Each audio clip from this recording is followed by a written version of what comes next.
Tell y'all some numbers here. Clark has 6 games with at least 7 turnovers this season, right? That's already tied for the most games by any player in a WNBA season ever. 26 games still to go in all of this. So I'm going to start with you here, Monica.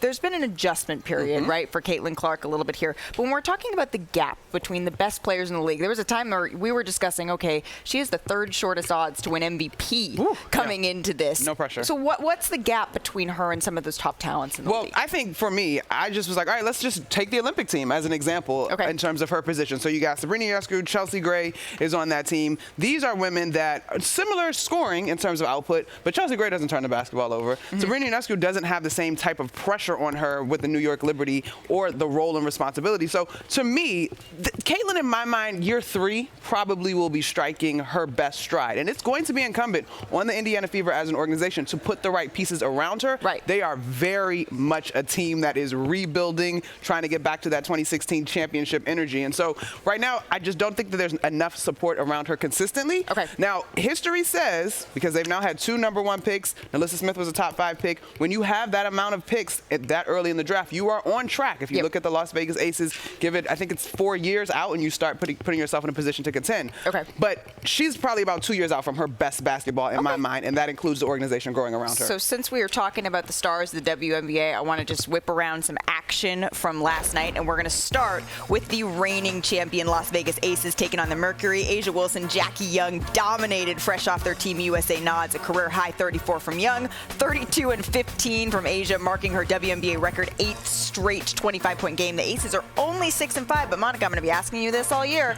Are they poised for a three-peat? I think that they're in position. Now, there's another team that I think we're going to talk about that could really upset the apple cart, but this team is going to have to really navigate some adversity. Who is it, Monty? They Who have is it? we're going to get there. We're going to get there. They've been without their star point god in Chelsea Gray, but I think that this team is going to get back to the finals. So let's get back to Dallas, where the Wings lost to the Storm. Jewel Lloyd and Skylar Diggins-Smith combined for 40. Nneka Ogwumike added 17 to give Seattle their 8th win in their last 9 games. How good can this squad be, Shanae? Oh, they can be really good. I was there. I was in the building. I made it for the 4th quarter. And I know a lot of people talk about a big 3, but they're really a core 4. That's it. Ezzy Magabor is very important to what they do on both ends.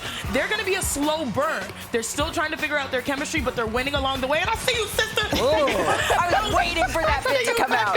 I was waiting for that bit to come out. All right, we started the segment with Caitlin Clark. We will finish with Caitlin Clark. The Fever getting back in the win column, 91-84 victory over the Dream. It was last year's #1 pick, Aaliyah Boston, who led the way, of course, tying her career high, 27 points, 13 rebounds. A little bit of a rough night for Clark. The rookie shot 3 of 11 from the floor, finishing with just 7 points, which matched her total turnover count for the game. But look at this. We've seen great players get in the lab after the game when they're not satisfied with their performance, putting up more shots, clearly just trying to kind of figure something out here. So Monica said it's probably 2 years, right, before she's at her best, playing her best basketball here. Shanae, what does she need to work on to improve? I think it's the turnovers. But again, I do think you asked, the original question is how big of a gap is it from her being one of those top 15 or top 12 that potentially could be on an Olympic squad? To me, the gap is not that big. I think a lot of people look at the turnovers and they're like, she's not ready.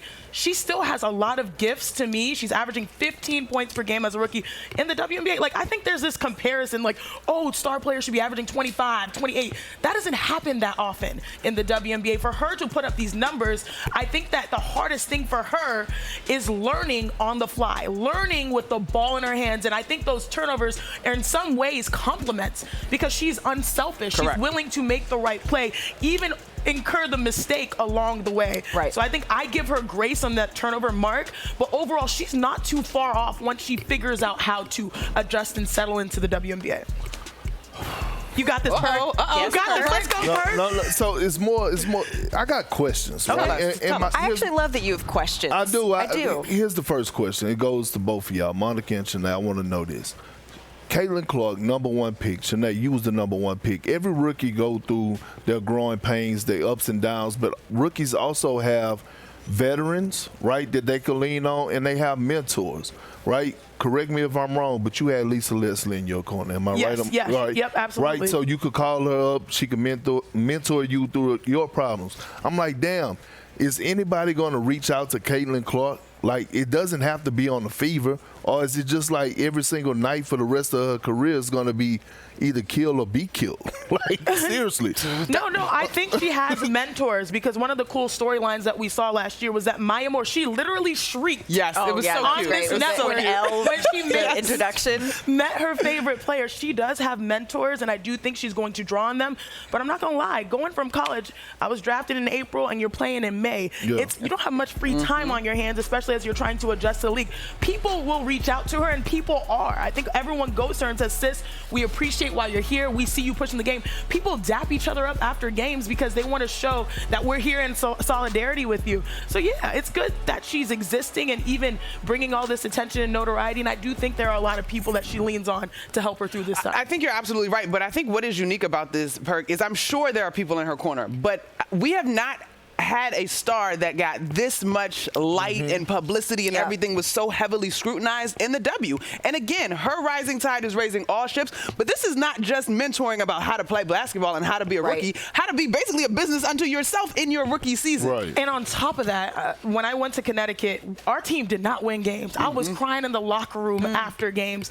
When you want those mentors, sometimes they're not around for you to draw on, because you're going into a situation where you're a whole bunch of rookies, you're trying to figure and navigate things out. Right. So I think it's a difficult balance, but she's handling it as well as she could have. Because I get it. It's competition. You know what I mean? That's why I stay out of women business, because it's just like when women get in the fight. Men go talk a lot of noise. They go push. Women get straight in. Okay? They get straight to the business. I just wanted to know, because it's like she has so much pressure on her. She does. Right. Yeah. Right? Like, to be honest with you, like in that space, she has the same amount of pressure that LeBron James had coming in as a draft prospect. But we have seen players across sports reach out to different types of mentors, not necessarily just someone who's exactly walking their same shoes, and potentially that's something we could be seeing emulated here.